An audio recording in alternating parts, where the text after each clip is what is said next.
எல்லா லேடீஸுமே அம்மா வீட்டு சமையல தான் மேக்ஸிமம் ஃபாலோ பண்ணுவாங்க. ஒரு சிலர் சமைக்கவே தெரியாம மாமியார் கிட்ட வந்து கத்துக்கிட்டு, அத அப்படியே ஃபாலோ பண்றவங்களும் உண்டு. ஆனா வந்து எப்படி பார்த்தாலும் டேஸ்ட் வந்து ரொம்ப டிஃப்ரென்ஸ் கண்டிப்பா இருக்கும். அம்மா சமைக்கிறது ஒரு மாதிரி இருக்கும். இங்க மாமியார் வீட்டு ஸ்டைல் வந்து ஒரு மாதிரி இருக்கும். அதில எல்லா டிஷ்ஷுமே ஃபாலோ பண்ணுவோம்னு கேட்டா கண்டிப்பா கிடையாது. ஒரு சில டிஷ் மட்டும் சரி ஓகே அத அப்படியே நம்ம அடிக்கடி சாப்பிட்டு சாப்பிட்டு அடாப்ட் ஆயி அதையும் நம்ம சமையல்ல ஆட் பண்ண ஸ்டார்ட் பண்ணுவோம். அப்படி நான் கத்துக்கிட்ட ஒரு டிஷ் தான் இந்த எக் ஃப்ரை. எங்க மாமியாரோட டிஷ்ல வந்து மேக்ஸிமம் வந்து ஒரு நான்வெஜ் ஸ்டைல் அப்படின்னாலே தேங்காய் அரைச்சி ஊற்றி தான் பண்ணுவாங்க. அந்த மாதிரி அவங்க ஃபஸ்ட் டைம் ட்ரை பண்ணி கொடுத்ததா இருக்கட்டும், அப்போ எனக்கு இந்த மாதிரி டிஷ் வந்து கொஞ்சம் பிடிக்க ஆரம்பிச்சது.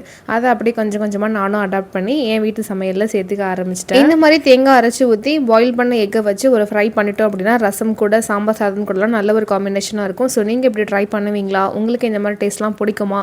நீங்கள் என்னென்ன மாமியாரோட டிஷ்ஷை வந்து அப்படியே சாப்பிட்டு பழகி ஓகேன்னு உங்கள் சமையலில் ஆட் பண்ணியிருக்கீங்க அப்படின்னு விருப்பம் இருந்தால் கமெண்ட்ஸில் ஷேர் பண்ணுங்கள். வீடியோ பிடிச்சிருந்தா லைக் பண்ணிக்கோங்க.